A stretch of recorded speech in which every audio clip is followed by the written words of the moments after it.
Republicans have an asshole advantage when it comes to the types of tactics they're willing to engage in to consolidate power.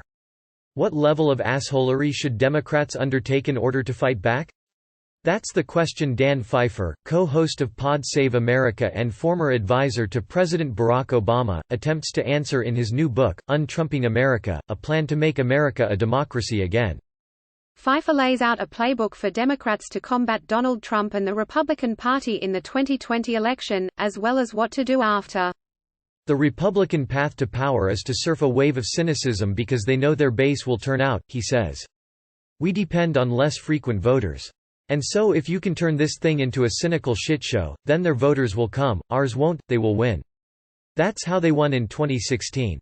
There have long been questions about how Democrats need to approach politics, tactics-wise, and whether the "when they go low, we go high" mantra needs replacing. Democrats may not need to get into the trenches, but there are structural overhauls that would significantly level the playing field, eliminating the filibuster in the Senate, adding Washington, D.C., as a state, and ending the Electoral College, among others. For too long, Democrats, myself included, have been too shy about pushing for reforms and ideas that increase our political power, he says. I recently spoke with Pfeiffer about how Democrats can regain power pre- and post-Trump, as well as Senator Bernie Sanders's rise, former New York Mayor Mike Bloomberg's multi-million-dollar campaign, and why Pfeiffer's old boss is, thus far, sitting the election out. Our conversation, edited for length and clarity, is below. Okay, so it is looking like Bernie Sanders is the frontrunner. Who is the moderate closest to taking him on? To me, it just feels like Democrats are afraid they'll lose and are going in every direction. Most Democratic primary voters exist in a state of paranoid paralysis where we can't really figure out who the best candidate to take on Trump would be, and I put myself in my category. We have these two problems, which is we believe that Trump is an existential threat to the country and the planet, and 2016 undermines so much of what we thought we understood about politics. So we don't know who or what to trust. We don't trust our own guts. People wake up every day, they say, maybe Bernie is the most likable candidate, and then by lunch they're like, well, maybe it's Klobuchar. And by mid-afternoon snack time, it's, what if it's Warren? And then rinse and repeat every single day. This whole situation massively advantages Sanders, because he has the highest core of any of the candidates. He has the most dedicated group of supporters, which is getting him to somewhere between 25 and 28% in the early states and potentially nationally. And if that's the case, he's both vulnerable in the sense that if you're only getting the 25 to 28%, one person can clearly beat you, but no one can decide who that person is. And it's not clear to me that the process is going to winnow itself to that point in time for there to be a two-person race between Bernie Sanders and someone else. Should Democrats be afraid of a Bernie nomination? You have James Carville out here sounding the alarms about him, some Democrats worrying about some of his supporters turning voters off or harassing people, like what happened with the Nevada Culinary Union. How does he expand his support? If the question comes down to can Bernie Sanders win the White House, the answer is yes. And I think that is true of every other candidate who is currently in the top 5, plus Bloomberg, every one of them can win. This is going to sound like a cop-out, but this is really more a product of whatever humility I'm trying to bring to this after getting 2016 wrong. The campaign is likely to be decided among 100,000 to 300,000 votes over 4 states. And so once you get to that, anyone can do it. Sanders definitely has vulnerabilities. Trump is going to call every Democrat a socialist, but it's easier to respond to that if you have not self-identified as that for decades. And Sanders is going to need a better answer for that than he has put forward to date. I think the Sanders supporters issue is both legitimate and blown out of proportion. If you go to a Bernie rally, it feels like it could be an Obama 08 rally or a Warren 20 rally. It's just a bunch of voters of all ages. And so we're obviously talking about a very specific, very vocal, very online part of Bernie's support. Bernie has been the candidate most vocally and most prominently in every speech saying that he will get behind the Democratic nominee if it's not him. Now that's obviously easier to say when you're winning than when you're losing. But I think Bernie Sanders himself and some of the top leadership of his campaign recognize that some Democrats that Bernie Sanders is going to need to win, both in the primary and the general, view he and his campaign as divisive, so they're trying to address it. I read some of the emails that were put out by the Culinary Union, and they're quite disturbing. And I know many people, particularly women and people of color, who have been on the receiving end of very aggressive attacks. Certainly some of these people are anonymous trolls with 3 followers, and some of them are prominent supporters of the Sanders campaign with pretty large followings. I'm not sure it's a fatal problem in the general election, but I think it would be in the best interest of the Sanders campaign to try to do more if possible. So to pivot a little, why isn't Obama or Obama land weighing in more? Barack Obama has not endorsed Joe Biden. What's going on? This is a very traditional role for a former president, and I think that particularly after 2016, it is Obama's view that the best thing for the party is to let the voters decide and not have major figures trying to put their thumb on the scale, particularly early in the process. Also, Obamaland generally quite basically encompasses most people who've worked in Democratic politics at some level in the last decade. Many of them are working for various candidates: Joe Biden, Elizabeth Warren, Bernie Sanders, Pete Buttigieg. Others of us have a podcast where we made a decision to be neutral. It's not obvious who the most electable candidate was. I can make a case for and against all of the major candidates. We know a lot of them. We've known them for a long time, and I'd take any of them, right? So let the process play itself out.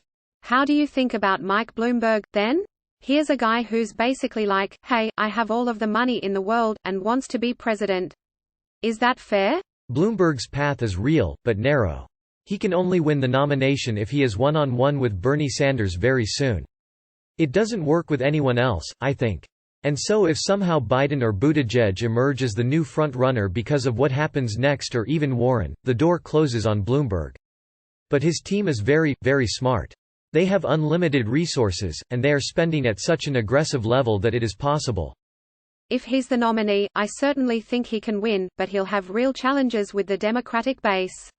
He's been standing outside the process and hasn't had to face, until recently, real questions about some of his policies in New York. And we'll see what happens if and when he gets on a debate stage, how he handles that. He's sitting as the billionaire generic Democrat right now, which is ironic considering he's a former Republican mayor of New York. Everyone likes everyone until some flaw is exposed, and then they panic and move to someone else. And right now, all they're seeing is positive messaging from Bloomberg. It is a fascinating experiment in what you can do with unlimited resources in politics. So to pivot to the book, there's this ongoing debate among Democrats about how low they should go in combating the Republican Party. You talk about Republicans having what you call an asshole advantage, basically, the types of tactics they're willing to engage in to gain power, and get into the question of what Democrats should do. What level of assholery should Democrats embrace? There still remains among some parts of elected Democrats a naivete about who the Republicans are and how we got to this moment. This is a core of the Biden argument, that Trump is this aberration, that if we get rid of him, Republicans will somehow resort to something more normal or less terrible. And I just do not believe that to be the case. Trump is the logical extension of what Republicans have become. And all the incentives that made someone like Trump act the way he does and get to the point where he is will remain true. Republicans are in a position where they need to double down on a diminishing white base and with racial fear-mongering continue push policies that limit the political power of people of color in order to hold on to power.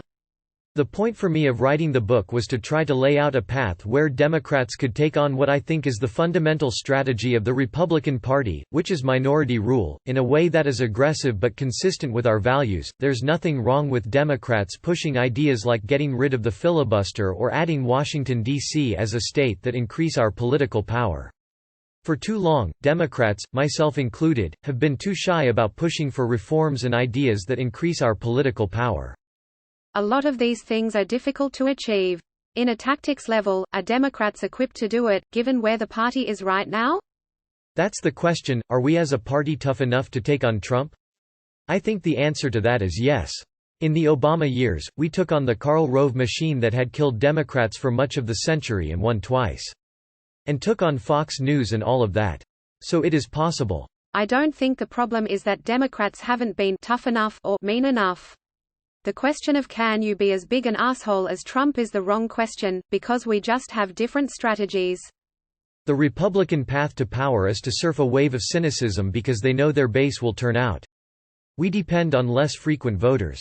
And so if you can turn this thing into a cynical shit show, then their voters will come, ours won't, they will win. That's how they won in 2016. We have to be tough, and we have to be smart, but we also have to be inspirational. We have to give people a reason to believe that their vote is going to count, and that it's going to matter. This is going to take a long time. Much in the way in which Bernie Sanders and the progressive left has moved the Overton window on policy issues like universal health care, free college, etc., I think the Democrats also need to move the Overton window on democratic reforms. We have to be aggressive about what we push for, and maybe we'll get all of them, maybe we'll get some of them. But if we don't start fighting for it, we're going to get none of it. We have spent so much time in 2020 arguing about what we're going to do about health care and almost no time arguing about how we're going to do it. What is your plan, Bernie Sanders, Elizabeth Warren, Pete Buttigieg, whoever else, to get this done in a world in which the filibuster exists? We have to deal with structural democratic reforms to have a chance to have a progressive policy in this country that reflects a progressive majority. Do you think the American public cares enough? We just got through impeachment, and it kind of landed like, there were not people in the streets. Some people are very comfortable and look at the last 4 years and think it wasn't that bad, though obviously that's from a privileged position. A lot of white people, particularly white men of means in this country, are very insulated from the worst parts of Trump's policies. They may even have gotten a tax cut.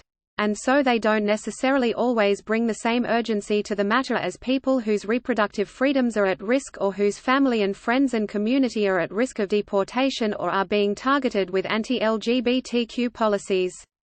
That is certainly true. The high levels of interest in this election speak to the fact that an overwhelming majority of the American people on both sides think this is an incredibly important election and understand there are very high stakes. It certainly did not manifest itself in the street protests. And I think that comes from two things, and this is just a guess on my part. One is that there was so much of that in the first couple of years of the Trump administration, the March for Our Lives, the Women's March, the airport protests. Another is that what ended up being the thing that really mattered in the ability to at least put some checks on Trump was an election, and we're sitting in an election year. There may be a sense of exhaustion that we can't really force these Republicans to do anything they don't want to do through civil disobedience, and so the best way to do it is through electoral action. And there is just an incredibly high interest level and donations and volunteers with all the grassroots groups, which are positive signs. I do worry, if Democrats don't win the election, what message it will send to the people who've gotten so engaged since 2016. Do they check out because they feel like it wasn't worth it? And that's what puts us in a very dangerous position. It's also on the Democratic nominee to raise the stakes for this election and make people understand why it matters so much. We have to do that. If we make it about small things, we're going to get a response that is commensurate with a typical election as opposed to the one that most of us think is perhaps the most important in our lifetimes. Do you think that voters care about policies? Some do. There are some voters for whom there are red line litmus test issues. But, generally, voters are less ideological than political types like ourselves think. We think there's a liberal lane and a moderate lane, and then you realize that when Elizabeth Warren lost support in New Hampshire, most of that support seemed to either go to Amy Klobuchar or Pete Buttigieg as opposed to Bernie Sanders. When Biden lost support, a lot of that went to Sanders. And so as your colleague, Ezra Klein, wrote in his book, Why We're Polarized, politics is much more about identity than ideology. A good campaign and a good candidate uses policy to tell a story about values. The most important question that a lot of voters take into the ballot box with them is, who is this person fighting for? Are they fighting for me or are they fighting for others? Policy is a proxy for values and character. And then you get into the White House and everyone, including your voters, holds you to account for whether you're going to pass something you talked about on the campaign trail. In your book, you talk about birtherism and wonder whether Democrats would have been better able to push back on that if they had the technological tools we have today. That struck me, because I sort of think it would be the opposite. With the levels of disinformation and misinformation we're seeing right now, how would it not be 100 times worse? And Democrats don't seem especially prepared for the onslaught. If we had had the capacity to, at scale, get counter-information out, I don't think we would have stopped what is now the MAGA base from believing that Obama wasn't born in the United States.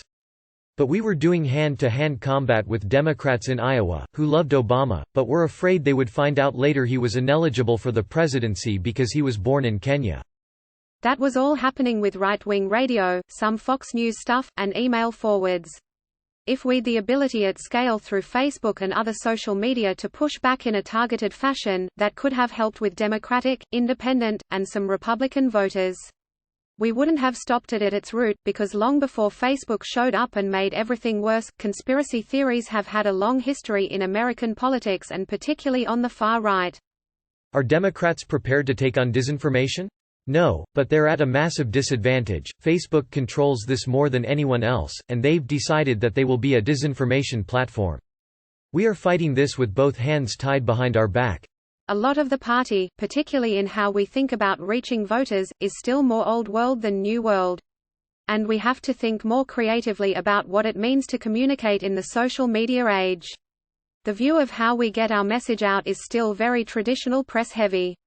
We spend all this time thinking about where we're going to get the story placed and what interview we're going to do instead of how we get a piece of information or content from the interview to the voters we care about. But digital is not the solution to all of our problems. We already have a huge infrastructure disadvantage to the Republicans because in some cases we haven't been focused on it enough. In other cases, it's simply a dollars issue. It's not that no one had the idea that we should have ads to give air cover to vulnerable Democrats on impeachment. It's that there wasn't money for it. We barely have enough money to be running anti-Trump ads in Wisconsin. And so we exist in a massive funding infrastructure disadvantage, which is broader than technology, but also includes technology. And instead you've got two Democratic billionaires running for president. Yes, exactly. That is exactly right. Their billionaires pay for party infrastructure, our billionaires run for president. It's a real disadvantage.